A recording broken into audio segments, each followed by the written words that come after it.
আপনার জীবনে আসলে এরকম কি কোনো এক্সপেরিয়েন্স আপনি করেছেন যেটার পর থেকে আপনি ডিসাইড করেছেন যে আসলে আপনি এটা নিয়ে কাজ করবেন? আমি শুরু করেছিলাম সেই রাঙ্গাবালির সেই আন্ডারচরের গ্রামের তো মানুষ। এই চ্যালেঞ্জগুলো আসলে ইনস্টিটিউশনাল লেভেল থেকে কিভাবে আসলে ওভারকাম করতে তাদেরকে সাপোর্ট করা যায়? সে একদম শুরু থেকে শেষ পর্যন্ত তরুণদের যেই ভয়েস সেটা রিফ্লেক্টেড হচ্ছে কিনা। মানে কিভাবে তারা রিচ করবে এনজিও গুলোকে বা ব্রিটিশ কাউন্সিলকে? তো সেই লক্ষ্য ফুলফিল করতে গিয়ে আমার 4টা কপ করার সুযোগ হয়েছে। প্রাউড মোমেন্টের জায়গাগুলো যদি একটু বলেন বা টেক অ্যাওয়ে গুলো আসলে কি জি। ছিল? ওরা ইউথ লেড অর্গানাইজেশন, তারা ইমার্জিং অর্গানাইজেশন।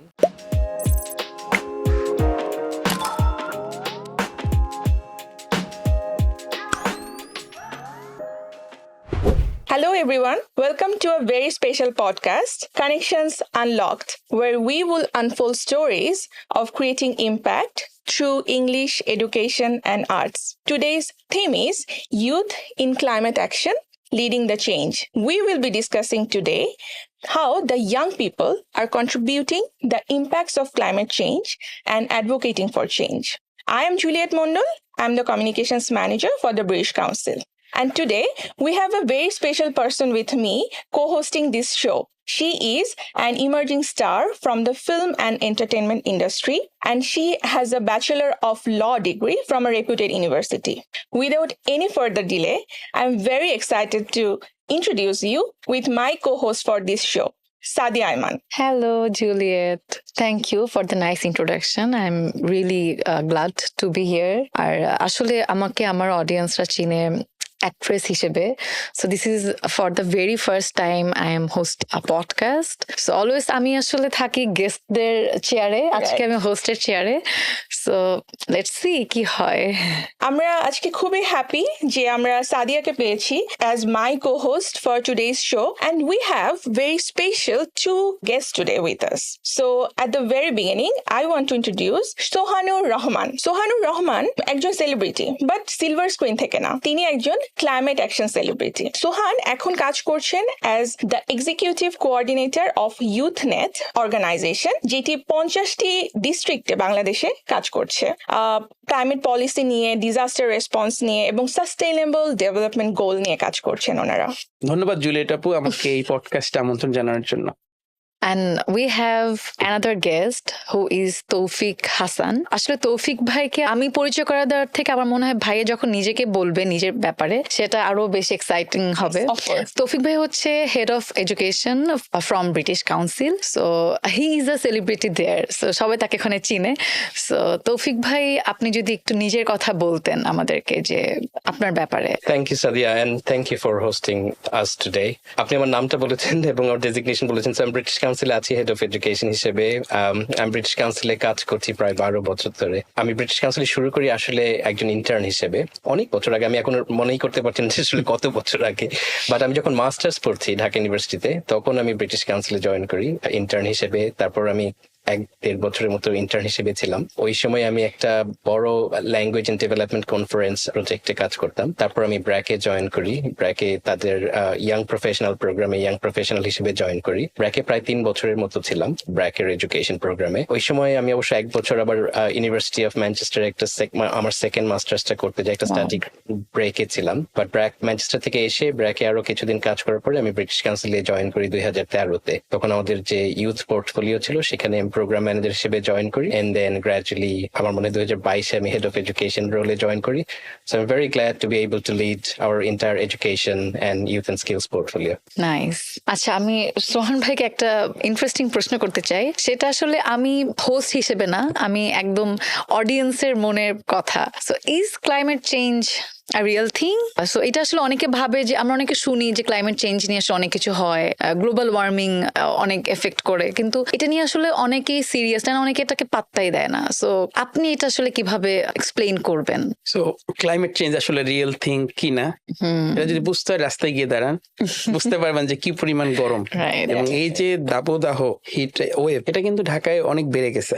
এবং এটা এখন খুব সহজেই অনুমান করা যায়। যদিও জলবায়ু পরিবর্তনকে একবেলার গরম দ্বারা একবেলার বৃষ্টি দ্বারা বোঝা কঠিন, কারণ এটা 30-40 বছরের আবহাওয়ার গড়ফল। তো সেখানটায় আসলে বাংলাদেশের মতো মানুষের এবং ঢাকা শহরের এসি ঘেরা রুমে বসে আসলে যতটা বলা সহজ, আপনি উপকূলীয় এলাকায় যদি যান, সেই সাতক্ষীরা শ্যামনগর কিংবা বাগেরহাটের মোরেলগঞ্জ, আর এখন সারা দেশেই চরে পাহাড়ে হাওরে সবখানেই জলবায়ু পরিবর্তন এখন দৃশ্যমান মানুষের জীবন জীবিকা, এবং মানুষও এর যে সাফারিং, এর যে ক্ষতি, সেটা নীরবে নিঃশব্দে ভোগ করতেছে। এবং যদি দেখেন 2007 সালের পরের যে সাইক্লোন কিংবা হিটওয়েভ কিংবা লবণাক্ততা, যেটা আসলে খালি চোখে মনে হচ্ছে না, কিন্তু এটা এখন আমাদের অস্তিত্বের একটা সংকট হয়ে দাঁড়িয়েছে। সো এটাকে প্রেডিকশন কিংবা ভবিষ্যতের বিষয় না দেখে এটাকে আমরা অস্তিত্বের সংকট হিসেবেই বলতে পারি। ওয়েল, তাহলে আমরা আসলে এখন মনে হয় সবাই ক্লিয়ার হয়ে যাবে যে আসলে ক্লাইমেট চেঞ্জ রিয়েল কিনা। তৌফিক ভাইয়ের কাছ থেকে শুনছিলাম যে তৌফিক ভাই 12 বছর রাইট ব্রিটিশ কাউন্সিলে কাজ করছেন। আমি জাস্ট চিন্তা করছিলাম ভাইয়া, যে আপনি যদি ব্রিটিশ কাউন্সিলের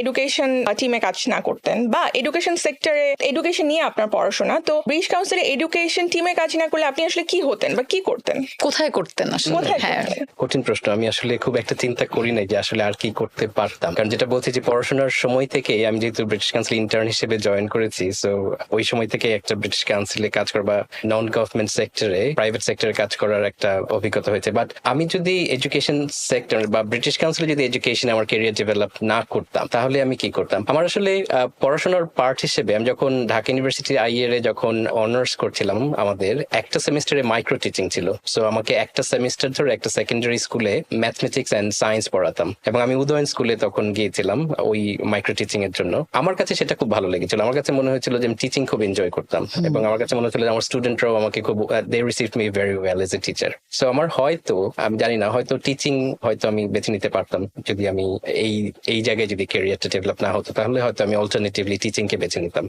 amazing. Teaching is a noble profession, so আমরা সবাই জানি। এবং আমার মনে হয় যে সবারই টিচিং প্রফেশনে যাওয়ার ইচ্ছা ছিল, আমারও ইচ্ছা ছিল রচনা লিখতাম যে এইম ইন লাইফ।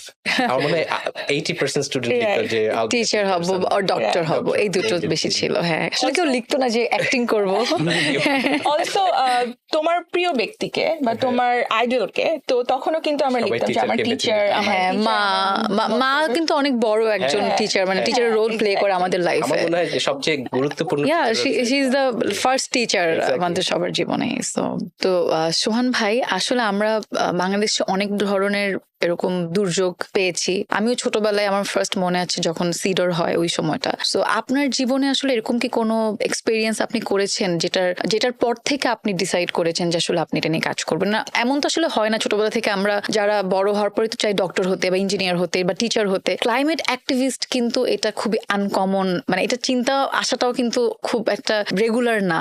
সো আপনি আসলে কিভাবে বা কোন সময় থেকে আপনার মনে হয়েছে যে আপনি এটা নিয়ে কাজ করবেন? সো কি আপনাকে আসলে ইন্সপায়ার করেছে, যদি একটু শেয়ার করতেন সবার সাথে আর কি। জি, আপনি খুব একটি দারুণ প্রশ্ন করেছেন যে কিভাবে ক্লাইমেট অ্যাক্টিভিস্ট হলাম বা ক্লাইমেট জাস্টিস অ্যাক্টিভিস্ট হলাম। এবং আমারও হয়তো ওই যে এইম ইন লাইফে কখন আমি লিখি নাই, কোথাও কল্পনাও করি নাই যে আমি একজন জলবায়ু সুবিচার কর্মী হব। সো আমি যেহেতু উপকূলে বড় হয়েছি, বরিশালের ঝালকাঠি জেলায় একেবারে প্রত্যন্ত একটা গ্রামে, নথুল্লাবাদ নামে একটা গ্রামে। তো জলবায়ু পরিবর্তনকে আসলে খালি চোখে দেখা যায় না। নাম জল এবং বায়ু, পানি কিছুটা দেখা যায়, বায়ু তো বোঝা যায় না, বাট অনুভব করা যায়। জলবায়ু পরিবর্তনকে দেখা যায় বড় ধরনের দুর্যোগের মাধ্যমে, এবং আমরা উপকূলে আমরা এটাকে দেখি সাইক্লোন আকারে। তো 2007 সালে আমি তখন 7ম শ্রেণীতে পড়ি। সো সিডরের যে রাতটা ছিল একটা নাইটমেয়ার, একটা দুর্বিষহ রাত। তো ওই রাতে এমন অবস্থা হয়েছিল, ঘরের চালা নিয়ে যাচ্ছে, টিন ছুটে যাচ্ছে, যে আসলে বাঁচতে পারবো কিনা। তখন পাশে আর একটা বিল্ডিং ঘর ছিল, আমাদের ঘর ছিল একটু কাঁচা টাইপের। তখন ওই ঘরে আমরা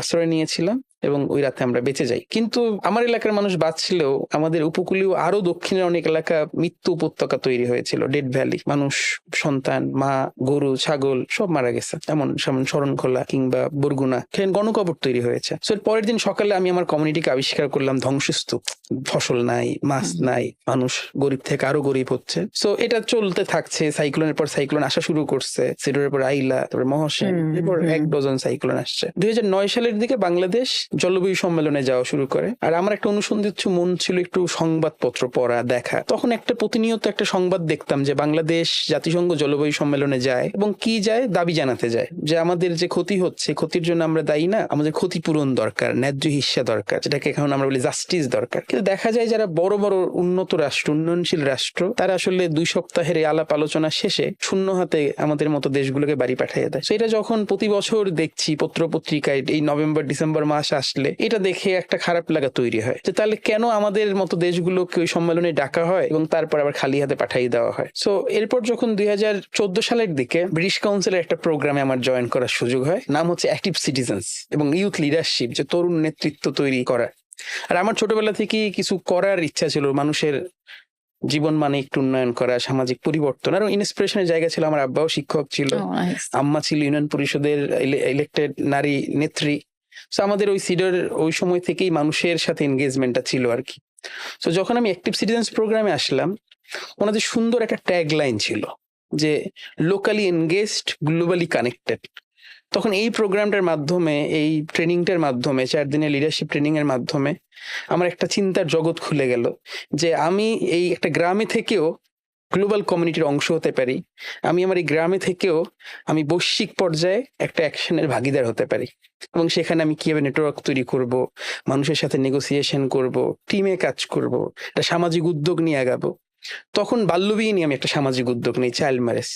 এবং বাল্যবিয়ে নিয়ে যখন কাজ করতে করতে আরো গভীরে গিয়ে দেখি, তখন দেখলাম যে আসলে বাল্যবিয়ে আসলে কেউ কারো মেয়েকে দিতে চায় না।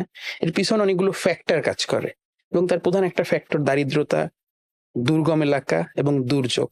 তো যখন এই দুর্যোগগুলো বেড়ে যায়, মানুষ আরো দারিদ্র হয়, তখন তাদের মেয়েগুলোকে বিয়ে দিতে বাধ্য হয়, ছাড়া কোনো ওয়ে থাকে না।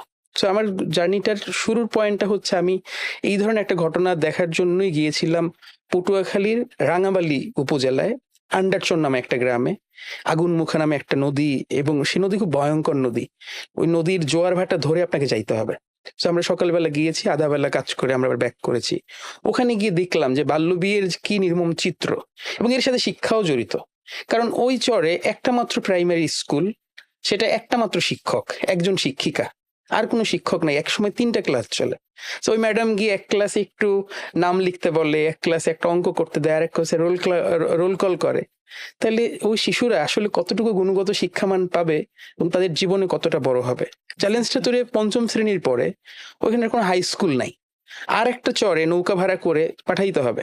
এখন মেয়েদের সেই নৌকা ভাড়ার টাকা, অনেক মেয়েরা সাঁতার জানে না। সো 5 পরই মেয়েদের পড়াশোনা বন্ধ, এবং যখন সে 6ষ্ঠ শ্রেণীতে পড়বে তার আগে তার বিয়ে হয়ে যায়। এবং ওই চরে ফ্যামিলি প্ল্যানিং, পরিবার পরিকল্পনাগুলো কল্পনাও করা যায় না, তার আগে সে মা হয়ে যায়। কিন্তু মা যে হবে তারও একটা প্রস্তুতি দরকার, চিকিৎসা সেবা দরকার, ওই সময়কালীন গর্ভকালীন সময়কালীন যে সহায়তা দরকার।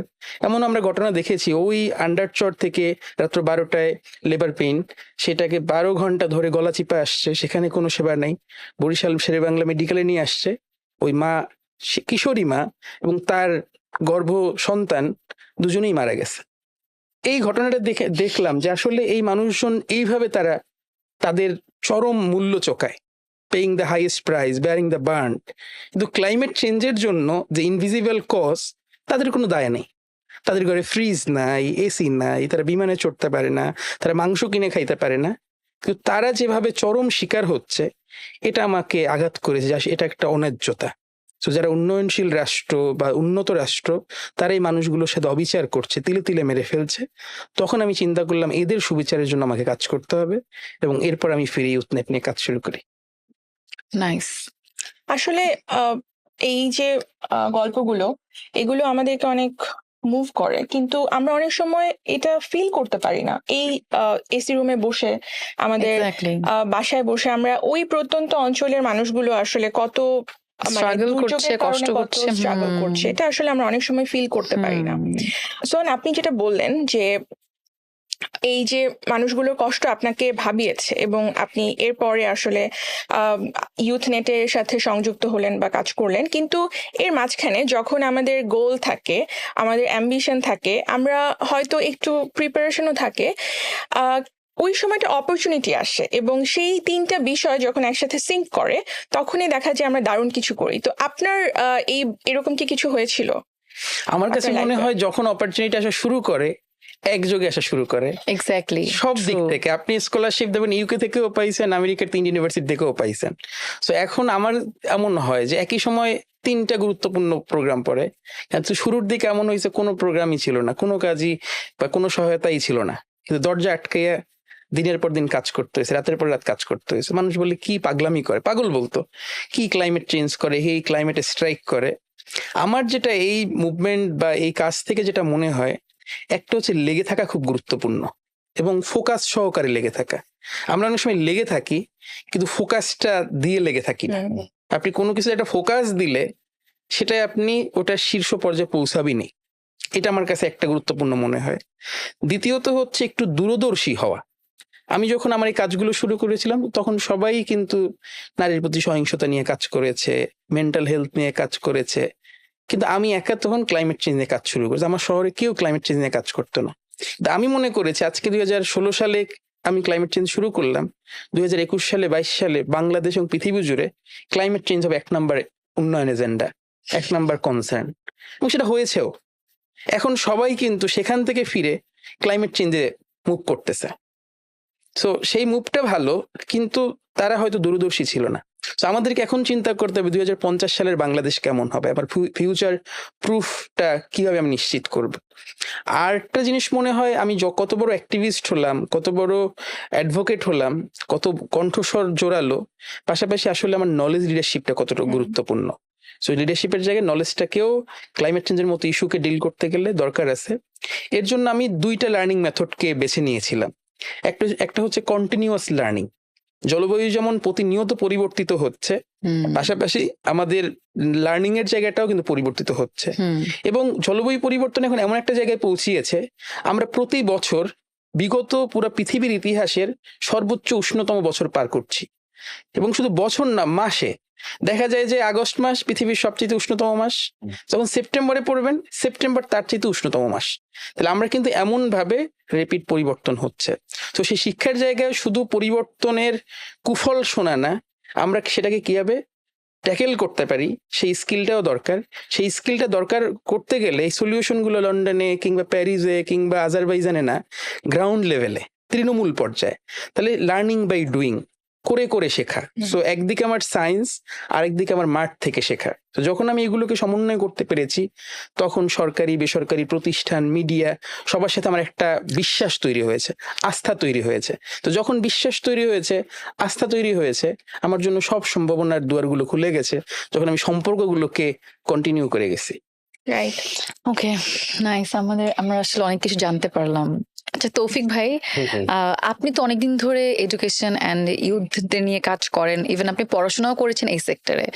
সো এতদিনের এক্সপেরিয়েন্স, আপনার 12 বছরের কাজের এক্সপেরিয়েন্স, এর আগে পড়াশোনার এক্সপেরিয়েন্স, সবকিছু মিলে আসলে আপনি নিজে মানে কিভাবে ইন্সপায়ার করেন বা কিভাবে ইন্সপায়ার হয়েছেন যদি একটু শেয়ার করতেন। কারণ আসলে আমাদের অনেক ইউথদেরও ইচ্ছা আছে এই সেক্টরে কাজ করার, অ্যান্ড আমার মনে হয় অনেকে জানেও না যে মানে দেয়ার ইজ আ সেক্টর যে এডুকেশন অ্যান্ড ইউথ। অনেকে এটা জানে না বাংলাদেশে বিশেষ করে। সো আপনি একটু যদি এটার ব্যাপারে এক্সপ্লেইন করতেন। হ্যাঁ, থ্যাংক ইউ সাদিয়া। ইনফ্যাক্ট আমি যখন ইউনিভার্সিটিতে এডুকেশন নিয়ে ভর্তি হলাম, আমি আসলে তখনও জানতাম না যে আসলে এডুকেশনে আমি কি পড়বো, এটার প্রসপেক্ট কি, আমি কোথায় কাজ করব। মানে অফকোর্স এটা জানতাম যে যারা টিচিং এ যায় তাদের হয়তো একটু প্যাডাগজি সম্পর্কে একটু নলেজ বা আন্ডারস্ট্যান্ডিং লাগবে।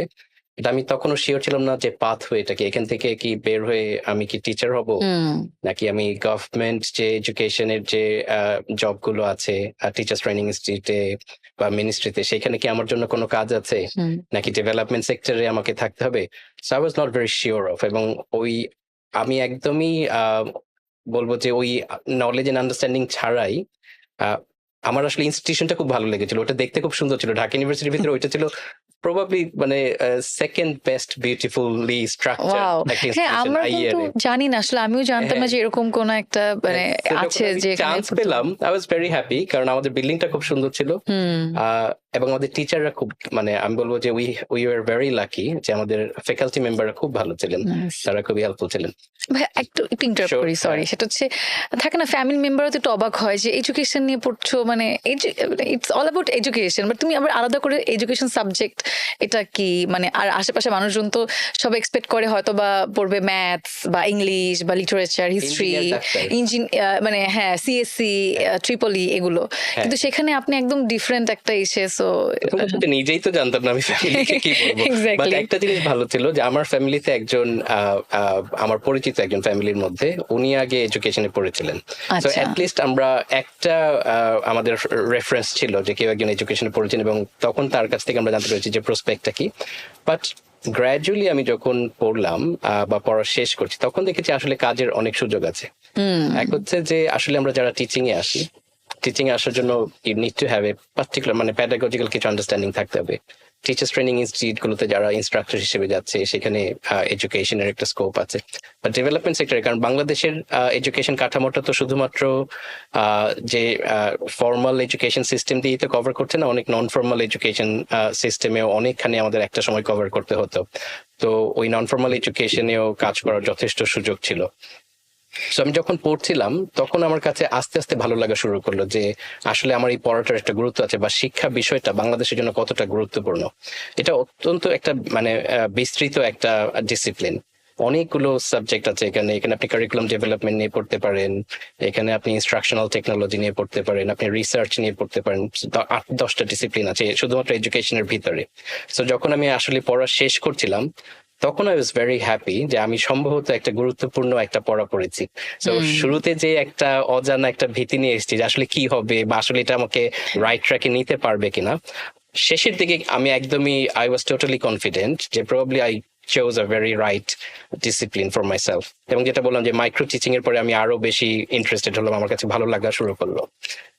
অনুপ্রেরণার যে প্রশ্নটা করলেন, আমার কাছে মনে হয় যে এই মানে 10-12 বছর বা 13 বছর ধরে আমি এডুকেশন সেক্টরে কাজ করে বা ইউথ ডেভেলপমেন্ট সেক্টরে কাজ করে, আমার মনে হয় যতটা বেশি আমি অনুপ্রেরণা তৈরি করতে পেরেছি তার থেকে অনেক বেশি অনুপ্রাণিত হয়েছি।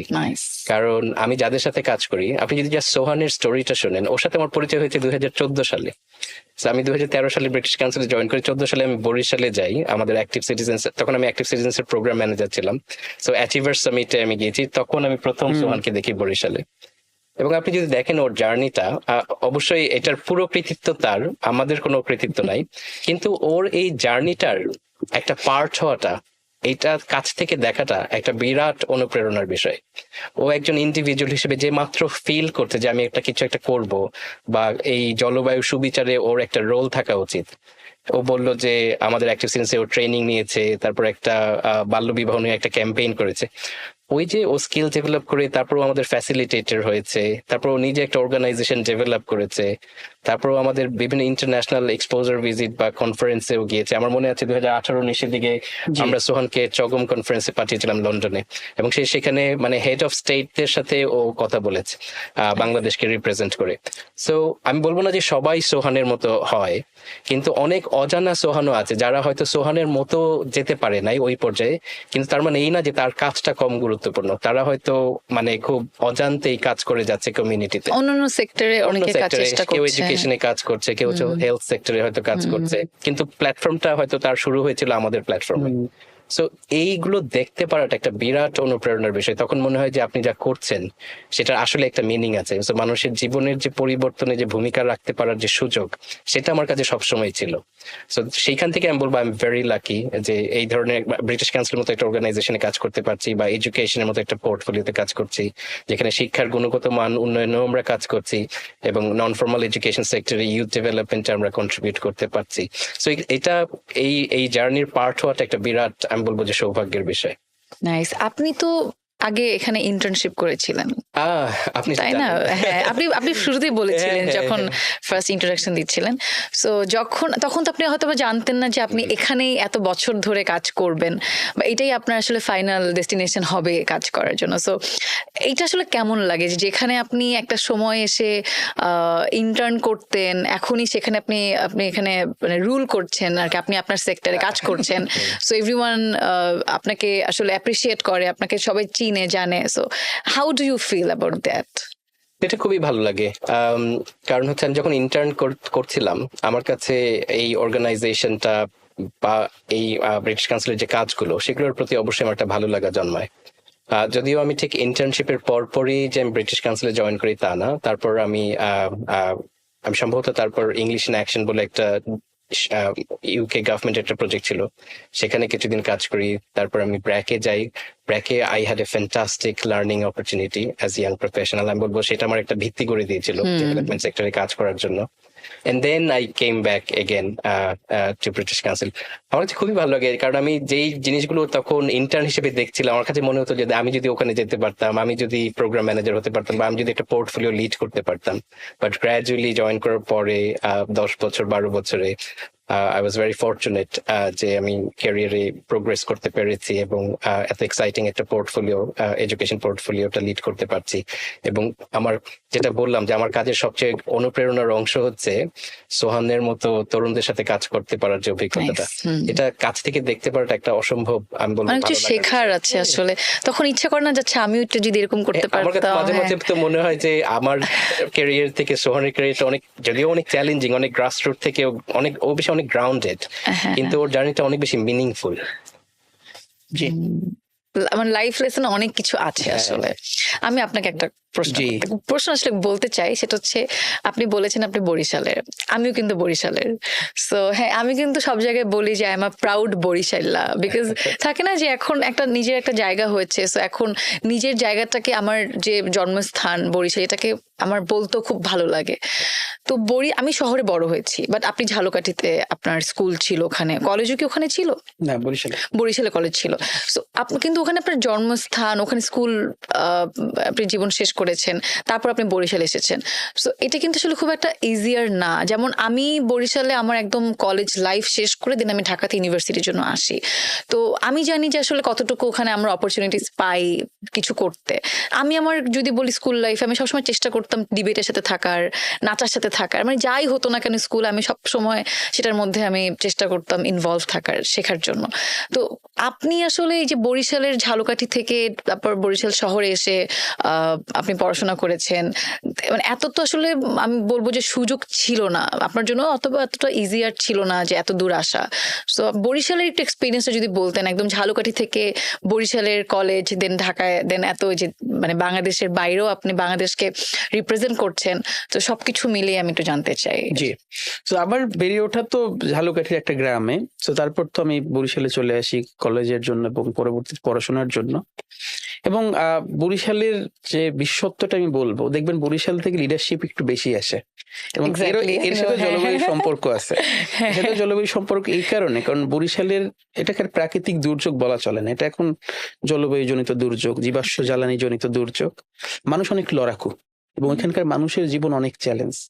বরিশাল শহরে বসে ওই চ্যালেঞ্জ দেওয়া যাবে না। এক্স্যাক্টলি, আমি ওইটা বলবো করে শহরে আমরা এরকম কিছু ফেস করি না। ইভেন বরিশালের লোকাল ল্যাঙ্গুয়েজ আমরা বরিশালে শহরে যারা থাকি তারা যতটা কম বলি, এক্স্যাক্টলি, যত বেশি দক্ষিণে যেতে থাকবেন অত বেশি দেখবেন যে তারা পটুয়াখালী, বরগুনা, পাথরঘাটা, তারা আর মোর বরিশাল্লা, বরিশালের টোনে কথা বলে। একদম বরিশালের একটা ভালো জিনিস সেটা হচ্ছে ইউনিটি।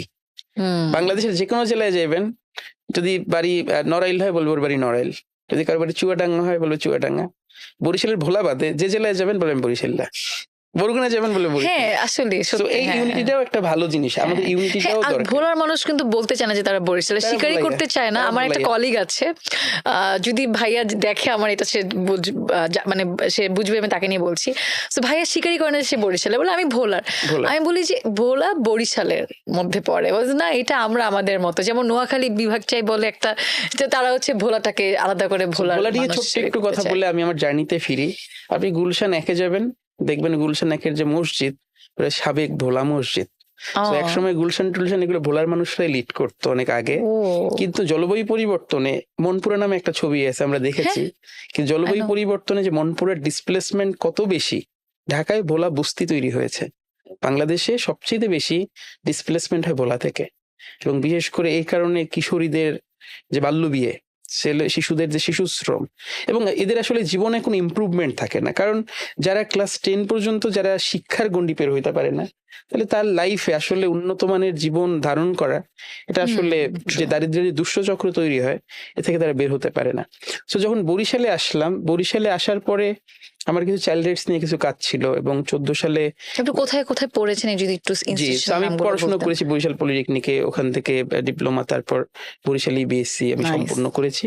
সো বরিশালে এসে যেটা আমার মনে হলো যে আসলে আমি যে ফিরলাম ওই রাঙাবালি থেকে, তখন আমার মধ্যে একটা দায়ে জন্ম হলো, এবং বললেন যে সুযোগ নাই। আমার মনে হয় কারোর জন্যই সুযোগ থাকে না, সুযোগ কিছুটা তৈরি করে করে নিতে নিতে হয়। হয়, সুযোগ তৈরি করে নিতে হয়। হুম। তো আমি সুযোগ পাইনি এটা নিয়ে আমি হাহুতাশ না করে আমি সুযোগ তৈরি করতে পেরেছি কিনা, এইটা একটা গুরুত্বপূর্ণ পয়েন্ট। হুম। তো আমাদের জন্য সুযোগ ছিল না, কিন্তু আমরা সুযোগটা এখন তৈরি করেছি। এখন বরিশালের ছেলেমেয়েরা সেই সুযোগগুলো পাচ্ছে। হুম। আমরা এই গত সপ্তাহে একটা ইকো অলিম্পিয়াড শেষ করলাম বরিশালের 10টা স্কুলে, এবং এখন ছেলেমেয়েরা সেই আন্দোলনের সাথে যুক্ত, যেটা 2015 সালে ছিল না।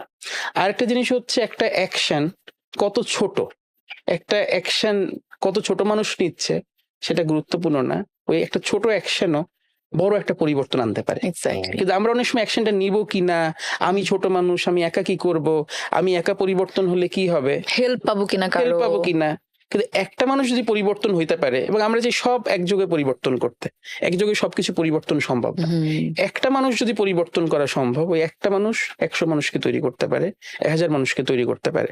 সো বরিশালে আমার জলবায়ু আন্দোলন, যখন আমরা অনেকগুলো সংগঠনকে যুক্ত করলাম, ইউথ নেট তৈরি করলাম, আমরা 2017 সালে বরিশালের ইতিহাসে সবচেয়ে বড় একটা ইউথ লেড কনফারেন্স করি, এবং একটা বরিশাল ইউথ ডিক্লারেশন ঘোষণাপত্র তৈরি হয়। পরে সেই ঘোষণাপত্রকে আমরা সংসদে নিয়ে আসি, আমরা সংসদে তুলে ধরি। তখন থেকে আমরা বরিশালের বিভিন্ন জেলা উপজেলা পর্যায়ে জলবায়ু কি, জলবায়ু পরিবর্তন কি, এটা নিয়ে ওই যে শিক্ষা দেওয়া শুরু করি। তখন আমাদের সাথে ব্র্যাক ইউনিভার্সিটিকে আমরা সাথে নিই, কারণ ওরা শিক্ষার বিষয়ে দক্ষ, আমরা তো তখনও দক্ষ না।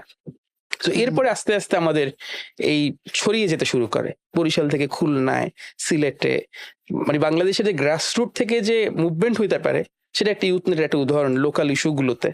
এবং আমরা এই মুভমেন্টের সাথে জয়েন করি 2019 সালে। আপনারা শুনবেন গ্রেটা থুনবার্গ নামে এক কিশোরী হুম। সুইডেনে তার স্কুলের সামনে সে একটা প্ল্যাকার্ড নিয়ে বসে থাকে, কারণ সে পড়তে গিয়ে বুঝতে পারলো যে পড়াশোনা করে সে কোন পৃথিবীতে এক্সিস্ট করবে। হুম। তখন পুরা পৃথিবীর তরুণরা সেই আন্দোলনে যুক্ত হলো, আমরা তখন সেই স্কুল স্ট্রাইকে আমরা যুক্ত হই। এবং 2019 সালেই আমাদের 6 মাসের আন্দোলনের মাথায় জাতীয় সংসদে একটা মোশন পাস হয় যে বাংলাদেশ, এটাকে নাম প্ল্যানেটারি ইমার্জেন্সি, যে শুধু ক্লাইমেট না, জলবায়ু, পরিবেশ, প্রতিবেশ, বাস্তুসংস্থান, এই ধরনের কোনো ধরনের বিধ্বংসী কাজ বাংলাদেশ করবে না। কিন্তু এই ঘোষণা নেওয়ার পর আবার কয়লা বিদ্যুৎ চালু করেছে, আমরা তারও প্রতিবাদ করেছি। গ্লাসগো কপে 10টা কয়লা বিদ্যুৎ কেন্দ্র বন্ধ হয়েছে। এই কাজগুলো অনেক কিন্তু ঝুঁকিপূর্ণ ছিল। মাতারবাড়ি নামে একটা প্রজেক্ট ছিল আপনার হচ্ছে কক্সবাজারে, এটা হচ্ছে মাতারবাড়ি 2, জাপানের ফান্ডিং এ কয়লা বিদ্যুৎ কেন্দ্র চলতেছিল, নাম ছিল জলবায়ু অর্থায়ন। জলবায়ু অর্থায়ন কখনো কয়লা বিদ্যুৎ কেন্দ্র করতে পারে না, তারা বলছে আমরা কম নির্গমন করব। তখন আমরা কি করব, আমরা তখন জাপান থেকে একটা কার্টুন ক্যারেক্টার নিয়ে আসি, নাম পিকাচু। আপনি যদি কখনো পিকাচু দেখেন তাহলে বুঝবেন যে এটা কতটা তরুণদের কাছে মানে আকর্ষণীয়। সো ওই পিকাচু আমাদের তরুণরা পড়ে জাতীয় প্রেস ক্লাবের সামনে দাঁড়ায় যে জাপান আমাদের ক্ষতি করো না, আমাদের ভবিষ্যৎ নষ্ট করো না। এবং ওই মুভমেন্টটা ওই দিন ঢাকার জাতীয় পত্রিকাগুলোতে চলে আসে এবং টুইটারের মাধ্যমে জাপানে গিয়ে পৌঁছায়। সো তখন জাপানিরা কিন্তু যেমন বন্ধুবাৎসল এবং ওরা অনেক বিনয়ী, এটা ওইখানকার তরুণদেরকে অনেক বেশি করে যে আমার দেশ তাহলে বাংলাদেশের তরুণদের ভবিষ্যৎ নষ্ট করছে। আমি এখানে বসে জাপান এম্বাসিকে কিছু বলতে পারতেছি না, জাইকাকে কিছু বলতে পারতেছি না। জাপানের ছেলেমেয়েরা গিয়ে জাইকায় গিয়ে স্মারকলিপি দেয়, জাইকার সামনে ঘেরাও করে, এবং 3 মাসের মধ্যে ওই প্রজেক্টটা জাপান ক্যান্সেল করে এবং ধরেন জলবায়ুর একটা পরিবর্তন আসে। তাহলে অনেক সময় মনে হয় যে বাংলাদেশের তরুণরা কি শুধু লোক দেখানো মুভমেন্ট করে বেড়ায়, শুধু জলবায়ু সম্মেলন করে বেড়ায়? কিন্তু আপনি যদি এই ঘটনাগুলো দেখেন, পার্লামেন্টে বিল পাস হওয়া থেকে 10টা কয়লা বিদ্যুৎ কেন্দ্র বন্ধ হওয়া, মাতারবাড়ি 2 বন্ধ হওয়া, এবং গত জুলাই অভ্যুত্থানে তরুণদের যে অংশগ্রহণ, সব মিলিয়ে বাংলাদেশের তরুণদের অবদানের কিন্তু একটা বড় রকম অবদান রেখেছে। কিন্তু সেই তরুণদের আমরা সহায়তা কতটুকু করছি? আপনার এক্সপেকটেশন হাই 10-এ 10, কিন্তু ইনপুট বা রিসোর্সে 1-2, তাহলে তো ম্যাচ করে না। সো সব তরুণরা পরিবর্তন করবে, পাথর বাঁচাইবে তরুণরা, নদী বাঁচাইবে তরুণরা, জলবায়ু বাঁচাইবে তরুণরা, পরিবেশ বাঁচাবে তরুণরা। কিন্তু তরুণদের সেই শিক্ষা, সেই প্রশিক্ষণ, সেই অর্থায়ন নাই বললেই চলে। এক্স্যাক্টলি, ওটা তো ইম্পর্টেন্ট। তাহলে সেই জায়গাগুলোতে তরুণরা এবং একটা ইউথ সংগঠনকে রান করা, একটা ইউথ নেটওয়ার্কে রান করা, একটা এনজিও আর একটা ইউথ সংগঠনের মধ্যে অনেক তফাৎ থাকে। সো সোহানুর, আমরা অনেক বিষয় জানতে পারলাম, রিয়েলি ইন্সপায়ারিং। মানে ইয়াং পিপলরা এত কিছু করছে, আছে, এত সাকসেস আছে, এত সাকসেস স্টোরিজ আছে ক্লাইমেট অ্যাকশন নিয়ে কাজ করার ফলে। আমি জাস্ট চিন্তা করছিলাম যে এই ইয়াং জেনারেশনের এই পিপল এরা আসলে স্কিল কোথায় পাচ্ছে, এই যে স্কিলসটা দরকার, কারণ ক্লাইমেট অ্যাকশন একটা ভ্যাস্ট টপিক, এটার জন্য যথেষ্ট পরিমাণ ট্রেনিং, স্কিলস, ক্যাপাসিটি বিল্ডিং এই বিষয়গুলো দরকার এবং পর্যাপ্ত পরিমাণ সাপোর্টও দরকার। তো এই বিষয়গুলো আসলে যদি একটু আমাদের সাথে শেয়ার করতেন। জি, এই কাজগুলোর জন্য আসলে স্কিল, নলেজ, লিডারশিপ এগুলো তো খুবই দরকার, এবং সেখানে সরকার থেকে অনেক বেশি সহায়তা আসলে পাওয়া যায় না। যতটুকু সহায়তা আমরা পাই আমাদের কাছের প্রতিষ্ঠানগুলো হচ্ছে নর্মালি আইএনজিওরাই এবং অবশ্যই ব্রিটিশ কাউন্সিল। আমি 2014 সালে যখন অ্যাক্টিভ সিটিজেন্স প্রোগ্রামে আমি জয়েন করি, যে লোকালি এনগেজ, গ্লোবালি কানেক্টেড, এটা এখনো সেই 10-11 বছর পরেও আমার জীবনের জন্য এটা সম্পৃক্ত বিষয়, রিলেভেন্ট বিষয়, যে আমি ক্লাইমেট অ্যাকশনে কাজ করব স্থানীয় পর্যায়ে, কিন্তু আমাকে বৈশ্বিকভাবে কপের মতো সম্মেলনে যুক্ত থাকতে হবে।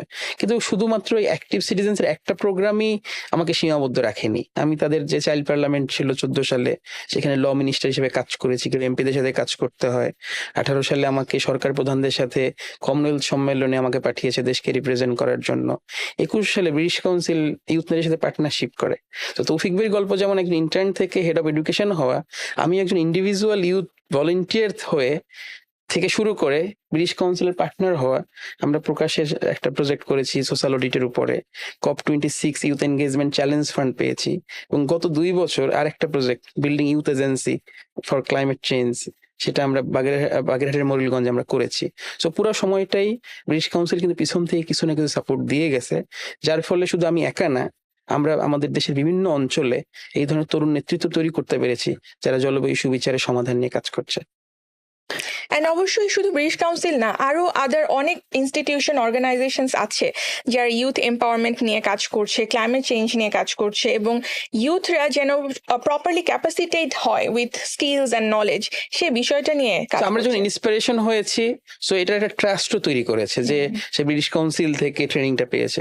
তখন আরো অনেক সংগঠন তারা তাদের সহায়তার হাত বাড়িয়েছে, আর ব্রিটিশ কাউন্সিলও বলেনি যে তুমি তাদের সাথে কাজ করতে পারবে না, কারণ ব্রিটিশ কাউন্সিল আমাকে তৈরিই করেছে আমরা আরো কত কোলাবোরেশন করতে পারি, কত বেশি পার্টনারশিপ করতে পারি। রাইট। আচ্ছা, তৌফিক ভাই, আপনি যেহেতু ব্রিটিশ কাউন্সিলের হয়ে কাজ করেন, অনেক বছর ধরে কাজ করছেন, তো সোহান ভাইয়ের কথায় বুঝতে পারলাম যে অ্যাক্টিভ সিটিজেন্স হচ্ছে ব্রিটিশ কাউন্সিলের একটা খুবই ইম্প্যাক্টফুল একটা প্রোগ্রাম। সো আপনি যদি এটার ব্যাপারে ডিটেলসে বলতেন, তাহলে হয়তো বা যারা চাচ্ছে এই প্রোগ্রামে জয়েন করতে বা কাজ করতে, তারা একটু আইডিয়া পাবে। Thank you. অ্যাক্টিভ সিটিজেন্স আমার খুব মানে হৃদয়ের কাছের একটা প্রোগ্রাম, কারণ আমি ব্রিটিশ কাউন্সিলে আমার যখন 2013 সালে যখন জয়েন করি, আমি অ্যাক্টিভ সিটিজেন্সের প্রোগ্রাম ম্যানেজার হিসেবে জয়েন করেছি। জাস্ট প্রোগ্রামটার ব্যাকগ্রাউন্ডটা সম্পর্কে একটু বলি। 2009-10 সালের দিকে ব্রিটিশ কাউন্সিল অনেকগুলো ইউথ পারসেপশন সার্ভে বা নেক্সট জেনারেশন রিসার্চ বলি আমরা, বেশ কয়েকটা দেশে আমরা একসাথে করেছিলাম ওই সময়। বেসিক্যালি এই সার্ভেতে যেটা করি, আমরা তরুণদের কাছে জানতে চাই তাদের আশা আকাঙ্ক্ষা, তাদের উদ্বেগ, তাদের চ্যালেঞ্জগুলো কি, এই বিষয়গুলো তারা কি করতে চায়। একটা বিষয় মোটামুটি সবগুলো দেশেই আমাদের ফাইন্ডিংস আসছিল বা রিফ্লেক্টেড হচ্ছিল যে তরুণরা সমাজের জন্য কন্ট্রিবিউট করতে চায়, কিন্তু একটা জিনিস যেটা ফিল করছে ওরা, যে এটা করার জন্য যে ধরনের স্কিলস দরকার বা যে ধরনের প্ল্যাটফর্ম দরকার বা যে ধরনের নেটওয়ার্ক দরকার, ওগুলো অ্যাভেইলেবল না। সো এই দুইটা জায়গায় একটা গ্যাপ আছে, ঘাটতি আছে। তো সেইখান থেকেই তখন আমাদের অ্যাক্টিভ সিটিজেন্স প্রোগ্রাম ডেভেলপমেন্টের ফেজ যখন চলছিল, তখন আমরা চিন্তা করলাম যে আমরা এমন একটা প্রোগ্রাম ডেভেলপ করতে পারি যেখানে ইউথ লিডারশিপকে আমরা প্রমোট করতে পারবো। মানে ইউথ লিডারশিপ তো একটা খুব মানে একটা ব্রড টার্ম। একজনকে লিডার হতে গেলে তার যেই ধরনের স্কিলস গুলো দরকার, ওই ধরনের স্কিলস গুলো আমাদের এই প্রোগ্রামে মাধ্যমে তারা ডেভেলপ করতে পারে কিনা। সো তখন আমরা অ্যাক্টিভ সিটিজেন্স প্রোগ্রামটা বাংলাদেশে সম্ভবত 2009-10 আমরা রোল আউট করি। এবং এই প্রোগ্রামটা is not a training program. বেশিরভাগ ক্ষেত্রে যেটা হয় যে লিডারশিপ প্রোগ্রাম একটা ট্রেনিং হয়, ট্রেনিং শেষে একটা সার্টিফিকেট হয়, তারপরে শেষ হয়ে যায়। বাট সোহানের কথা থেকে আপনি নিশ্চয়ই বুঝতে পারছেন যে it's more like a journey. আপনি এখানে 4 দিনের জন্য একটা ট্রেনিং করবেন, এবং it's not a very theoretical leadership training. এখানে যেটা আমরা মানে যেখানে পার্টিসিপেন্টসরা যেটা শেখে যে কিভাবে কমিউনিকেট করতে হয়, কিভাবে ডায়ালগ করতে হয়, কিভাবে ডিফারেন্ট পার্সপেক্টিভকে ভ্যালু করতে হয়, রাদার দেন ঝগড়া বিবাদ না করে, ভেরি মানে খুব মানে ডিবেট না করে কিভাবে রেসপেক্টফুলি ডায়ালগ করতে হয়, এন্ড দেন কিভাবে কমিউনিটিতে মানে একটা কাজ যদি করতে চাই আমরা, কিভাবে আমরা করব, কমিউনিটির স্ট্রাকচার কি, পাওয়ার ডাইনামিক্স কি, সেখান থেকে যে কমিউনিটি কোনো একটা প্রবলেম, যেটা ও বললো যে লোকালি এনগেজড গ্লোবালি কানেক্টেড, ওই লোকালি এনগেজটা একটা লোকাল প্রবলেমকে যদি আমি সলভ করতে চাই তাহলে সেটা আমি কিভাবে করব, একটা সোশ্যাল অ্যাকশন প্রজেক্ট ডেভেলপ করা এবং সেই সোশ্যাল অ্যাকশন প্রজেক্টটা ডেলিভার করা। সো এইটা ছিল মূল এথোস, মানে মূল জার্নিটা অ্যাক্টিভ সিটিজেন্স এর। এটা একটা খুব ইউনিক একটা এলিমেন্ট ছিল যে গ্লোবালি কানেক্টেড পার্টটা একটু আমি আসতে চাই। যেহেতু ব্রিটিশ কাউন্সিলে একসাথে প্রায় 40-50টা দেশে আমরা অ্যাক্টিভ সিটিজেন্স প্রোগ্রামটা রান করতাম। সো আমরা প্রতি বছর 4-5টা ইন্টারন্যাশনাল স্টাডি ভিজিট করতাম। সো যারা কমিউনিটিতে খুব ভালো কাজ করছে তাদের মধ্যে থেকে 40 জন বিভিন্ন দেশ থেকে হয়তো একসঙ্গে আমরা নিয়ে আসতাম, হয়তো ইউকেতে বা বাংলাদেশে বা অন্য কোনো দেশে। যেহেতু ওরা একই থিমে কাজ করছে, ফর এক্সাম্পল সোহান এখানে হয়তো ক্লাইমেট চেঞ্জ নিয়ে কাজ করছে, হয়তো গ্লাসগোতেও কেউ ক্লাইমেট চেঞ্জ নিয়ে কাজ করছে, কিন্তু কনটেক্সট একটু ডিফারেন্ট, হয়তো ওদের চ্যালেঞ্জগুলো একটু আলাদা বা হয়তো একই হতে পারে, কিন্তু ওরা কোলাবোরেট করার মাধ্যমে ওরা ভাবতে পারে যে আমি শুধু একাই না যে কিনা ক্লাইমেট চেঞ্জ নিয়ে উদ্বিগ্ন, আমার মতো হয়তো আরো 5,000 ইয়াং পিপল ক্লাইমেট চেঞ্জ নিয়ে কাজ করছে। তখন কিন্তু সে একটু এম্পাওয়ার্ড ফিল করে, যে সে ভাবে যে আমি একটা বড় ইস্যুর একটা পার্ট, হয়তো আমি কাজ করছি লোকালি কিন্তু আমার মুভমেন্টটা গ্লোবাল এবং অনেক কিছু আমার শেখার আছে সেই গ্লোবাল মুভমেন্ট থেকে, এবং আমারও অনেক কিছু শেখানোর আছে। সো অ্যাক্টিভ সিটিজেন্সে ওই কম্পোনেন্টটাও ছিল।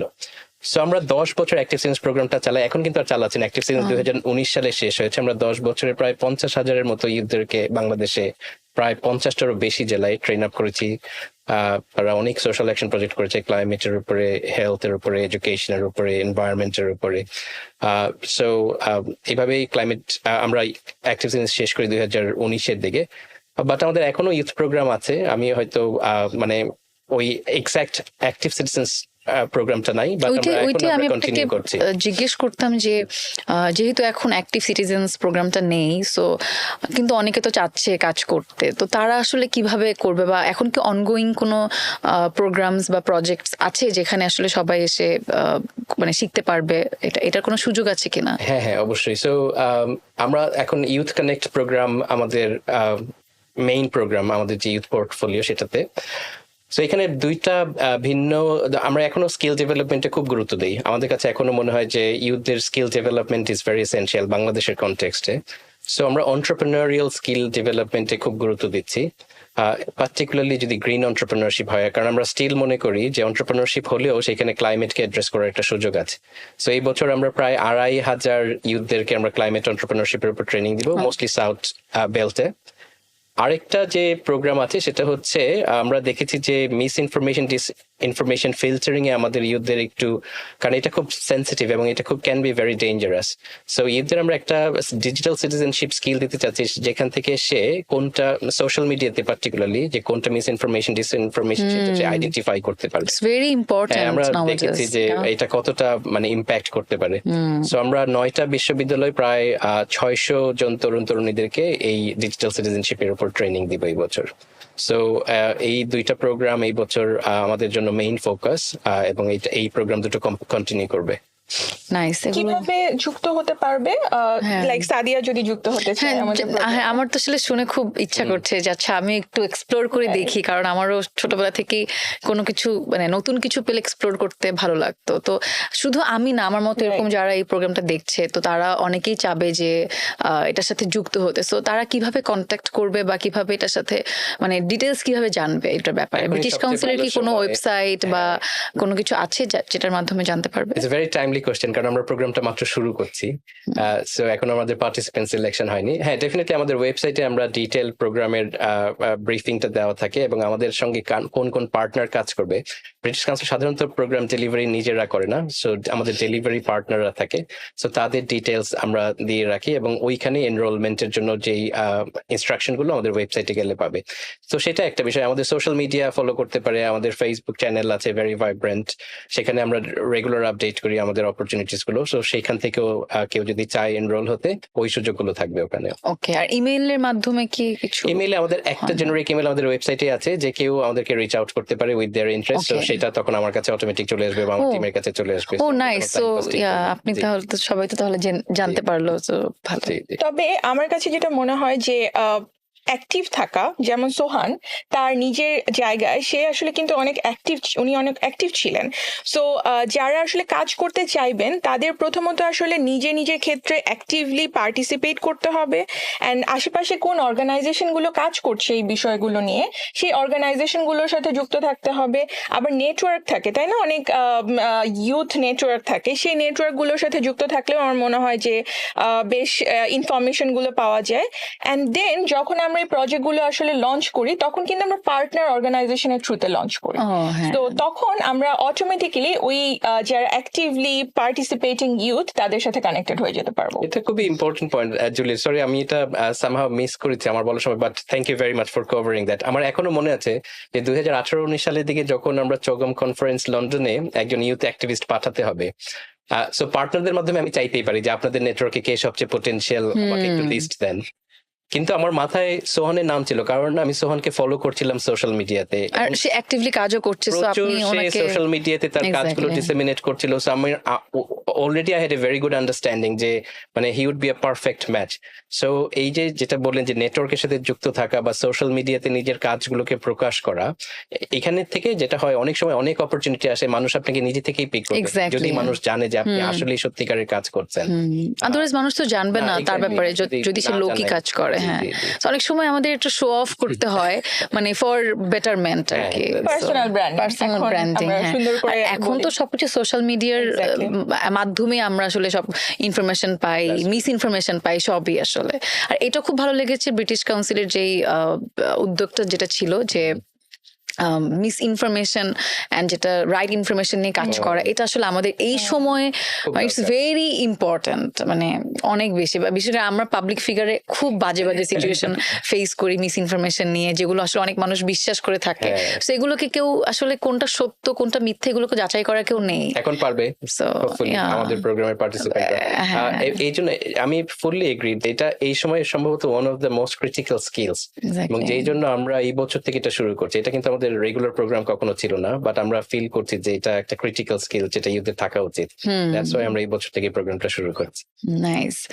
সো সোহান, কথা বলতে বলতে আমি জাস্ট ভাবছিলাম এবং অনেকবার এটা কথা উঠে এসেছে যে আপনি ইউএন ক্লাইমেট অ্যাসেম্বলি COP 26, 7, 8 তিনটাই পার্টিসিপেট করেছেন, বাংলাদেশকে রিপ্রেজেন্ট করেছেন, এবং COP 29-এ আপনি একজন অফিসিয়াল ইউথ ডেলিগেট হিসেবে কাজ করেছেন। সো এই যে গ্রাসরুট লেভেল থেকে একদম ইন্টারন্যাশনাল প্ল্যাটফর্মে বাংলাদেশকে রিপ্রেজেন্ট করা, এটা একটা হিউজ অ্যাচিভমেন্ট। অ্যান্ড অলসো আপনি আরো কিছু কনফারেন্সের কথাও মেনশন করেছেন যেটা ব্রিটিশ কাউন্সিল আপনাকে সাপোর্ট করেছে আর আদার ইনস্টিটিউশন আপনাকে সাপোর্ট করেছে। সো এই টোটাল জার্নিটাতে আপনার টেক অ্যাওয়ে গুলো কি, মানে আপনার প্রাউড মোমেন্টের জায়গাগুলো যদি একটু বলেন, বা টেক অ্যাওয়ে গুলো আসলে কি জি। ছিল? So, আপনি খুবই রাইটলি বলেছেন যে কিভাবে আমি গ্লাসগো থেকে শুরু করলাম COP 26। তখন প্রেসিডেন্সি ইউকেরই ছিল, এবং ইউকের প্রেসিডেন্ট যিনি কপের অলোক শর্মা, উনি ঢাকায় এসেছিলেন আমাদের সাথে দেখা করতে। তখন তৌফিক ভাই আমাদের বরিশাল থেকে নিয়ে আসছিল। তো যেটা হচ্ছে যে আমি যখন শুরু করেছিলাম আমার কখনোই এই ইচ্ছা নিয়ে আমি শুরু করিনি যে আমার COP সম্মেলনে যাইতে হবে। আমি শুরু করেছিলাম সেই রাঙ্গাবালির সেই আন্ডারচরের গ্রামের মানুষ। যতক্ষণ ওই মানুষেরকে আমি সাপোর্ট না করতে পারবো ততক্ষণ আমি যতই সম্মেলন করে বেড়াই না কেন আমার আসলে লক্ষ্য ফুলফিল হবে না। তো সেই লক্ষ্য ফুলফিল করতে গিয়ে আমার 4টা COP করার সুযোগ হয়েছে, তার মধ্যে একটা পার্টি ব্যাজে আর একটা delegation youth official youth delegate. আমি এবারেও ব্রাজিলের বেলেমে জয়েন করব। সো আমার একটা টেকওয়েজ হচ্ছে যে আসলে গ্রাসরুটকে সামনে নিয়ে আসা, গ্রাসরুটের গল্পগুলোকে জাতীয় এবং আন্তর্জাতিক পর্যায়ে তুলে ধরা, এবং শুধু কপের পিছনে না দৌড়ে নিজেকেও তৈরি করা, নিজের নলেজ লিডারশিপটা তৈরি করা। কপে এই কনফারেন্সটা অন্য কনফারেন্সের মতো না, এটা অনেক টেকনিক্যাল কনফারেন্স, এবং আপনাকে একটা বা দুইটা পার্টিকুলার ট্র্যাক ফলো করতে হবে, ওই বিষয়ে স্কিল বাড়াইতে হবে। তো আমি যখন 4-5 বছর ধরে নিজেকে তৈরি করতে পেরেছি এবং COP সম্মেলনে গ্লাসগোতে গিয়েছি, এবং ট্রিক্সও গুরুত্বপূর্ণ। আপনি যখন ক্যাম্পেইনার, আপনাকে ক্যাম্পেইনের ম্যাটেরিয়াল নিতে হবে। আমি যখন গ্লাসগো গিয়েছি আমি লুঙ্গি পরে গলায় গামছা দিয়ে লাখ মানুষের রাস্তার প্রোটেস্টে জয়েন করেছি, তখন কিন্তু মিডিয়া এসে আমাকে মাইক্রোফোন ধরেছে যে আপনি তো বাংলাদেশ থেকে এসেছেন, আপনি এই সম্বন্ধে কি চান। আমি যদি কোর্টটাই পরে যাইতাম তাহলে তো একজন ব্রিটিশ আর একজন বাংলাদেশিকে আলাদা করতে পারতো না। এক্স্যাক্টলি। কিন্তু এটা নিয়ে আমি অনেক কথাও শুনতে হয়েছে, অনেকে আমাকে অ্যাপ্রিসিয়েট করছে, অনেকে কথাও বলছে যে কেন তুমি লুঙ্গি পরে বা গামছা পরে গেছো, বাট আমি আমার টার্গেটে আমি অ্যাচিভ করেছি যে না, আমার মানুষের কথাগুলো তুলে ধরা। তো তরুণদের প্রতি আমার ওই কথাটাই থাকবে। এবং তৌফিক ভাইও বললেন কানেকশনটাকে তৈরি করা, নার্চার করা কানেকশনটাকে, নলেজ লিডারশিপটা তৈরি করা এবং নিজের কাজগুলোকে তুলে ধরতে পারাও একটা দক্ষতা। আপনি যদি লজ্জা বোধ করেন নিজের কাজকে তুলে ধরতে, সেটা হবে না। আবার হচ্ছে ওভার প্রমোশনও করা যাবে না। অনেক ক্ষেত্রে হয় কাজ কম হয় প্রমোশন বেশি হয়, অনেক ক্ষেত্রে হয় কাজ হয় না, কিন্তু মানে কাজ হয় প্রমোশন হয় না, প্রমোশন হয় কাজ হয় না। কাজও করতে হবে, প্রমোশনও করতে হবে, তখন দেখবেন যে সকল সুযোগ আপনাকে এসে নক করবে যে আসো। সো এই যে এই লম্বা একটা সময় একটা পার করেছেন আপনি, একটা জায়গা থেকে একটা অবস্থান থেকে আরেকটা অবস্থানে আপনি এসেছেন, এই লম্বা সময়ে আপনার চ্যালেঞ্জগুলো কি ছিল এবং কিভাবে ওভারকাম করেছেন এবং অ্যাচিভমেন্ট গুলোকে আসলে কিভাবে বর্ণনা করতে চান? চ্যালেঞ্জ যদি হয়, বাংলাদেশের বড় চ্যালেঞ্জ বয়স, যে আপনি অনেক ছোট, আপনি কিছুই করতে পারবেন না, এটা একটা বড় চ্যালেঞ্জ। কিন্তু সেই জায়গা থেকেও আমরা প্রমাণ করতে পেরেছি না ছোটরাও সম্ভব, এবং ছোটরা যে পারে সেটা গত জুলাইতে একটা বড় ধরনের পরিবর্তন কিন্তু এসেছে। জলবায়ু পরিবর্তনের গ্লোবাল ফিল্ডেও গ্রেটা থুনবার্গ এর মতো কিশোরী পুরো বিশ্বকে নাড়িয়ে দিয়েছে। তাহলে আমি কত ছোট তার চাইতে গুরুত্বপূর্ণ আসলে আমি কিভাবে এটা নিয়ে কথা বলছি। সো এই বয়স একটা বড় চ্যালেঞ্জ, তার মানে চাইতে মাইন্ডসেটটা মাইন্ডসেটটা। তার পাশাপাশি আপনি কোথা থেকে উঠে আসছেন। যেমন আপু বলতেছিল যে গ্রাম থেকে উঠে আসা, আর বরিশালের একটা জেলা স্কুল থেকে উঠে আসা, কিংবা বরিশাল থেকে উঠে আসা, আর গুলশান বনাইন থেকে উঠে আসা, এই ধরনের কিছু চ্যালেঞ্জ আছে। অ্যাকসেন্টের ইস্যু আছে।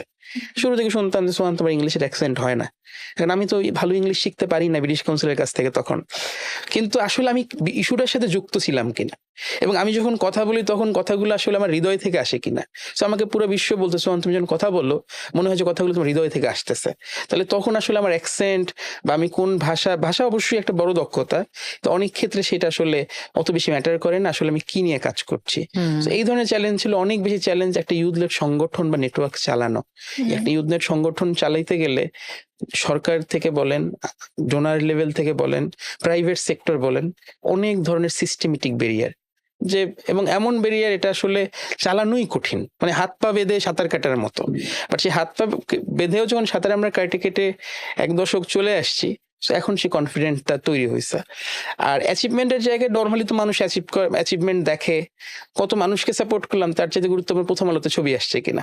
তো যখন প্রথম আলোতে ছবি আসে, ব্রিটিশ কাউন্সিল থেকে যখন এই পডকাস্টটা যাবে, তখন মানুষ এই অ্যাচিভমেন্ট মনে করে, বা কোনো অ্যাম্বাসির পেজ থেকে যখন এই কোনো কিছু হয়। তো শুরুর দিকে অ্যাচিভমেন্টগুলো হয় নাই, অ্যাওয়ার্ড কিংবা মেনশন। কিন্তু গত বছরে আমি জাতিসংঘের জেনেভা থেকে বিশ্বের 5 জন অ্যাক্টিভিস্টকে অ্যাওয়ার্ড করা হয়েছে। তার মধ্যে আমি একজন ইয়ং অ্যাক্টিভিস্ট লরিয়েট হিসেবে আমি ওই অ্যাওয়ার্ডটা বাংলাদেশ পক্ষ থেকে পেয়েছি। কিন্তু ব্রিটিশ কাউন্সিল থেকেও আমি বেশ কিছু অ্যাওয়ার্ড জিতেছি, বিশেষ করে COP26 youth engagement challenge fund. আরেকটা খুবই ইন্টারেস্টিং ছিল হচ্ছে KBP, কিংস বার্থডে পার্টির গ্র্যান্টস। একটা ঢাকার একটা হোটেলে ব্রিটিশ রাজার জন্মদিনের কেকের টাকা, সেই টাকা দিয়ে কিভাবে একটা চরের মানুষের মোস্ট ইম্প্যাক্টেড মানুষকে এম্পাওয়ার করা যায়, সেটা ব্রিটিশ কাউন্সিল আমাকে সেই কাজটা করার সুযোগ দিয়েছে। যেহেতু কানেকশন নিয়ে কথা বলছি, আমাদের এখন একটা কারেন্ট প্রজেক্ট চলতেছে, কানেকশন থ্রু কালচার।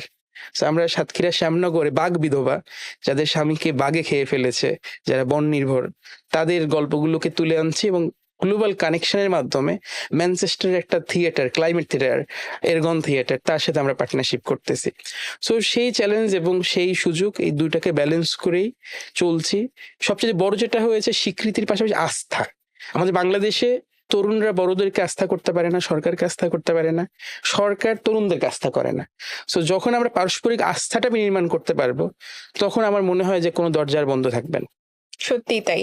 আর আপনার অ্যাচিভমেন্ট গুলো শুনে মনে হলো এটা শুধু আপনার অ্যাচিভমেন্ট না, এটা সবার অ্যাচিভমেন্ট।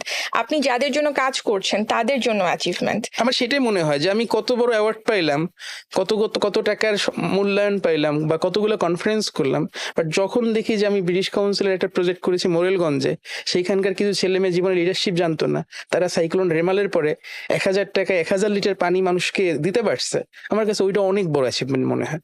গ্রেট। তৌফিক ভাইয়ের কাছে একটা কোয়েশ্চেন, সেটা হচ্ছে সোহানুর রহমান কিছু কিছু চ্যালেঞ্জেস শেয়ার করলো। সো এই চ্যালেঞ্জগুলো আসলে ইনস্টিটিউশনাল লেভেল থেকে কিভাবে আসলে ওভারকাম করতে তাদেরকে সাপোর্ট করা যায়, বা কে আসলে কিভাবে কাজ করলে এই তরুণরা আসলে আরেকটু বুস্টেড হবে? এখানে আবারও আমার মনে হয় যে সোহান সবচেয়ে গুরুত্বপূর্ণ বিষয়টা সম্ভবত তুলে ধরেছে, সেটা হচ্ছে মাইন্ডসেট। আমরা কিভাবে আসলে তরুণদেরকে দেখছি। ফর এক্সাম্পল, আমি যদি একটু বড় পরিসরে চিন্তা করি, যে আসলে যদি আমি কোনো একটা ন্যাশনাল যদি নীতি গঠনের বা পলিসি ডেভেলপমেন্ট নিয়ে চিন্তা করি, সেখানে কি আমি তরুণদেরকে অংশীদার হিসেবে ভাবছি কিনা। যদি সত্যিকারের ভেবে থাকি, তাহলে কিন্তু এখানে একটা মানে রিগোরাস কনসালটেশনের দরকার আছে। তাকে আমার স্টেক হোল্ডার হিসেবে দেখতে হবে, না শুধু এই না যে তাকে আমি কয়েকটা সার্ভে করে তার জিনিসটা জানলাম। সে একদম শুরু থেকে শেষ পর্যন্ত তরুণদের যেই ভয়েস, সেটা রিফ্লেক্টেড হচ্ছে কিনা, তাদের যে কনসার্ন গুলো আছে সেগুলো সেখানে রিফ্লেক্টেড হচ্ছে কিনা, এটা তাদের আসলেই উপকৃত করছে কিনা। সো এই বিষয়গুলো একদম পলিসি ডেভেলপমেন্টের শুরু থেকে আমার মনে হয় দেখার দরকার আছে। তো সেটা হচ্ছে আমি বলবো যে একদম পলিসি লেভেল। আমরা যখন কাজ করি তরুণদের সাথে, আমরা অনেক সময় একটা খুব জেনারেল পারসেপশন, আমাদের মনে হয় যে তরুণরা আমাদের বেনিফিশিয়ারি হবে, যে তরুণরা আমাদের কাজ করবে, আমরা তরুণদের জন্য কিছুটা প্রোগ্রাম করব, তারা আসবে পার্টিসিপেন্ট হিসেবে বেনিফিশিয়ারি হবে। কিন্তু এটা আমার মনে হয় যে এই চিন্তা ভাবনা থেকে একটু হয়তো আমাদের সরে আসা উচিত। আমাদের মনে হয় তরুণদেরকে সত্যিকারে আমাদের অংশীদার ভাবা উচিত। কারণ আমাদের ডেমোগ্রাফিক ডিভিডেন্ড, যেটা সোহান শুরুর দিকে বলছিল, যে তরুণদের অংশীদারিত্ব ছাড়া আসলে আমাদের সামগ্রিক উন্নয়ন একেবারেই সম্ভব না, সেটা যে কোনো ক্ষেত্রেই হোক। সো তরুণদেরকে ওইভাবে আমাদের তাহলে স্টেক হোল্ডার হিসেবে দেখতে হবে, নট বেনিফিশিয়ারি। তার মানে তাদের যে আমাদের যে পাওয়ার ডাইনামিক্স, সেখানে কিন্তু সেটা অ্যাক্টিভ প্যাসিভ এইভাবে দেখলে হবে না, তাদেরকে ইকুয়াল হিসেবে আমাদেরকে চিন্তা করতে হবে যে কোনো প্রোগ্রাম ডেভেলপমেন্টের ক্ষেত্রে বা ইমপ্লিমেন্টেশনের ক্ষেত্রে। ইনস্টিটিউশনাল ক্ষেত্রে আরেকটা যেটা দেখা যায় বিপর্যয়, সেটা হচ্ছে ইউথ লেড অর্গানাইজেশনের সাথে যখন আমরা কাজ করি, তখন কিন্তু তাদেরকে একটু ডিফারেন্টলি দেখতে হবে। ওরা ইউথ লেড অর্গানাইজেশন, তারা এমার্জিং অর্গানাইজেশন, এবং তাদের কিন্তু ক্যাপাসিটি ডেভেলপ করাটাও আমাদের একটা মানে ইন্টারভেনশন হওয়া উচিত। এবং সেই ক্ষেত্রে তাদেরকে আমরা কিভাবে অ্যাসেস করছি, কারণ যে কোনো প্রোগ্রামে আসতে হলে আমাদের ডিউ ডিলিজেন্স প্রসেস আছে, আমরা ক্যাপাসিটি অ্যাসেস করি। সেইখানে আমরা একটা বড় স্কেলের এনজিও কে যেভাবে অ্যাসেস করি, একটা ইউথ লেড অর্গানাইজেশনকে যদি সেভাবে অ্যাসেস করি, তাহলে এটা খুব আনফেয়ার হবে। বরং আমাদেরকে তাদের জন্য একটা ফ্লেক্সিবল মডেল চিন্তা করা উচিত। অবশ্যই আমরা মানে কমপ্লায়েন্সের দিক থেকে আমরা বলছি না যে কমপ্লায়েন্সে কম্প্রোমাইজ করতে হবে, বাট এটা একটা দৃষ্টিভঙ্গির বিষয়, যে আমার সাথে কাজ করতে করতে একটা ইউথ লেড ইনিশিয়েটিভ বা অর্গানাইজেশন আরো বেশি তাদের ক্যাপাসিটি ডেভেলপ হবে, এবং গ্র্যাজুয়ালি হয়তো in next 5-10 years they will become a more kind of larger scale organization, যেখানে তখন হয়তো তাকে একটা ন্যাশনাল স্কেলে আমরা কনসিডার করতে পারবো। সো এখানে প্রত্যেকটা লেভেলেই সবারই কিছু না কিছু করার দরকার আছে আমার মনে হয়। সেটা সরকার থেকে শুরু করে আমরা যারা বেসরকারি পর্যায়ে আছি, সবারই আমার মনে হয় কিছু না কিছু দায়িত্ব আছে। আমি জানি না সোহান, তুমি কি এটার সাথে একমত কিনা, কারণ তুমি কাজ করছো অনেকদিন ধরে। জি না, এখন কমপ্লায়েন্স কিংবা সেফগার্ডিং এখানে যেমন সাইড দেওয়া যাবে না, কিন্তু ইকুইটেবল একটা জিনিস আছে, যে আসলে এই এবং ইউথদের যে একেবারে যে ক্যাপাসিটি নাই। এখন আমি ধরেন ক্লাইমেট জাস্টিস নিয়ে কাজ করি, এই সেক্টরে কিন্তু আমার সংগঠনেরই কিন্তু সবচেয়ে বেশি দক্ষতা। তো যখন একটা এনজিওর সাথে মাপা হবে, তখন দেখা যাবে যে তার পলিসি, তার মেকানিজম অনেক স্ট্রং। দিন শেষে আমার সেই কাজটা আমি ঢুকতেই পারতেছি না। সেটা যদি আমরা একটা ইকুইটেবল লেন্সে দেখি, তাহলে আসলে বিশ্বের অনেক দেশে তরুণ সংগঠন ভালো করতেছে, কিন্তু আমাদের দেশের রাষ্ট্রীয় সিস্টেমেটিক অবস্থা এবং ডোনারদেরও যে অবস্থা, এনজিও কে যেভাবে বেঁধে দেওয়া হয়েছে, আসলে ফান্ডিং মেকানিজমটা আসলে ইউথ ফ্রেন্ডলি না। এটা নিয়ে আসলে অনেক কিছু করা আছে। সো আই হোপ যে আমাদের যে ইনস্টিটিউশন গুলো কাজ করছেন, যারা ইউথরা যারা কাজ করছেন, সবাই একসাথে, এবং গভর্নমেন্ট, প্রাইভেট সেক্টরের কথা সোহান বলেছে, সো সবগুলো সেক্টর আসলে একসাথে কাজ করলে এই ইউথদের যে চ্যালেঞ্জগুলো তারা ফেস করছেন কাজ করার ক্ষেত্রে, সেগুলো ওভারকাম করা পসিবল হবে। So Sadia, do you have anything to share মোর?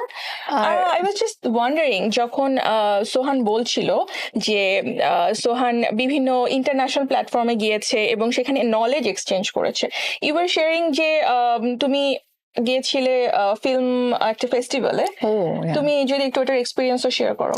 হ্যাঁ, সো আমি গিয়েছিলাম রটারডাম ফিল্ম ফেস্টিভ্যালে Wow. এই যে এই বছরের ফেব্রুয়ারিতে। সো ওইটা ছিল আমার প্রথম সিনেমা, কাজল রেখা। আপনি মনপুরের কথা বলছিলেন জি। না? সো মনপুরের যে ডিরেক্টর ছিল গিয়াসুদ্দিন সেলিম, তো ওনার একটা প্রজেক্ট, ওনার ড্রিম প্রজেক্ট ছিল কাজল রেখা।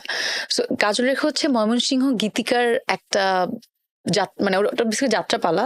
সো ওখানে একটা এটাকে কি বলে, মানে ফেরি টেল টাইপের সিনেমা টাইপ এটা ছিল, যে এটার গল্পকে কখনো জানে না, এটা জাস্ট মানুষ ওই পালাটা পড়েছে এরকম আর কি, বা পালা যাত্রাপালা দেখেছি, কিন্তু এটা আসলে ডিপেন্ড করে কে কিভাবে ক্যারেক্টার গুলোকে সাজাবে। সো পুরো 400 বছর পুরনো একটা গল্প, এই যে ক্যারেক্টার গুলোকে মানুষ কখনো দেখেনি, মানুষ জানেও না। সো সেটা আমরা আসলে নিয়ে গিয়েছিলাম রটারডাম ফিল্ম ফেস্টিভ্যাল, এটা স্ক্রিনিং হয়েছিল।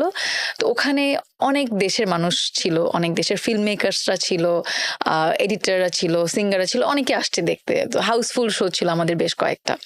তো আমি যে ফার্স্ট হতে গিয়েছিলাম তখন আমাকে অনেক মানে ইটালিয়ান ফিল্ম মেকার ছিল, ওখানকার নেদারল্যান্ডসের ডাচ ফিল্ম মেকার যারা, ওনারা ছিলেন। তো আমাকে বলছিল যে আমি আপনাদের ভাষা বুঝছিলাম না, যদি আমাদের সাবটাইটেল ছিল, বাট স্টিল আমাদের সাবটাইটেল দেখলে কিন্তু আসলে মনের মধ্যে ইমোশনটা ক্রিয়েট হয় না। ইমোশনটা ক্রিয়েট হয় অ্যাক্টিং বা মিউজিক, মানে কালচারটা দেখে উনি মনে করছিল যে আচ্ছা এটা একটা কালচার যেখানে শাড়ি পরছে সবাই, আবার আমাদের যে ল্যান্ডস্কেপ দেখানো হচ্ছিল দেশের, সব তো গ্রিন অ্যান্ড নদী খুব সুন্দর, সেগুলো তো আসলে বিদেশে ওরা দেখতে পায় না। তো ওরা খুবই পছন্দ করছিল যে এত সুন্দর ল্যান্ডস্কেপ, মানে এরকম একটা দেশ আছে, আই মাস্ট ভিজিট বাংলাদেশ, এরকম বলছিল। আবার বলছিল যে গানগুলো নিয়ে, যে আমি আসলে কোনো ভাষা বুঝছিলাম না আপনাদের, বাট মিউজিক, আপনাদের যে অ্যাকসেন্ট, ওগুলো আমাকে খুব টাচ করেছে। সো এটা আমার জন্য একটা খুব গ্রেট এক্সপিরিয়েন্স ছিল রটারডাম ফিল্ম ফেস্টিভ্যালে। তো আমার আসলে ওইটা আমার ফার্স্ট এক্সপিরিয়েন্স ছিল যে সিনেমা নিয়ে বা আমার কাজ নিয়ে দেশের বাইরে যাওয়া। সো আই নো আসলে হাউ ডাজ ইট ফিল যখন নিজের কোনো কাজ নিয়ে আমরা রিপ্রেজেন্ট করতে যাই অন্য দেশে, তখন আসলে এটা মনে হয় it's a biggest achievement. So yeah, and also এই যে প্রসেসটা এক্সচেঞ্জের, কালচার এক্সচেঞ্জ, কালচারাল যে অ্যাস্থেটিক্স গুলো আছে সেই বিষয়গুলো এক্সচেঞ্জ করা, এন্ড যে এসেন্স গুলো আছে সেগুলো শেয়ার করা, নলেজটাকে ইনক্রিজ করা। একটা মজার ঘটনা আমি যদি বলি, সেটা হচ্ছে আমি যে হোটেলে ছিলাম, আমি যখন আমার শো শেষ করে রাতের বেলা আমি হোটেলে ঢুকছি, নিচে লবিতে আমি শুনতে পাচ্ছি আমার এই সিনেমার পুরো ট্রেলারটাকে একজন দেখছে, মানে আমি আমার ভয়েস শুনতে পাচ্ছি, ডায়লগ স্যার। তো আমি ওনার কাছে গিয়ে বললাম, হাই, দিস ইজ মি, এটা এখানে আপনি যাকে দেখছেন এটা আমি। তো উনি না অবাক হয়ে যাচ্ছিল যে হোয়াট, মানে পরে মিলালো, হ্যাঁ আসলেই তো আপনি। তো উনি বিশ্বাস করতে পারছিল না, যাকে স্ক্রিনে দেখছে সে সামনাসামনি এসে হাই বলছে। সো উনি ছিল আবার ইটালিয়ান একজন রাইটার। সো ওনার সাথে আমার ওখানে অনেক মানে কনভারসেশন হয় কাজ নিয়ে। সো আসলে ভালো লাগে যখন দেশের বাইরে গিয়ে আমি আমার সেক্টর নিয়ে যাচ্ছি, আপনি আপনার সেক্টরে একটা কাজ নিয়ে যাচ্ছেন। সো আসলে এইভাবেই আমরা আমাদের দেশটাকে অন্য দেশে রিপ্রেজেন্ট করতে পারবো। এটাই। অ্যামেজিং।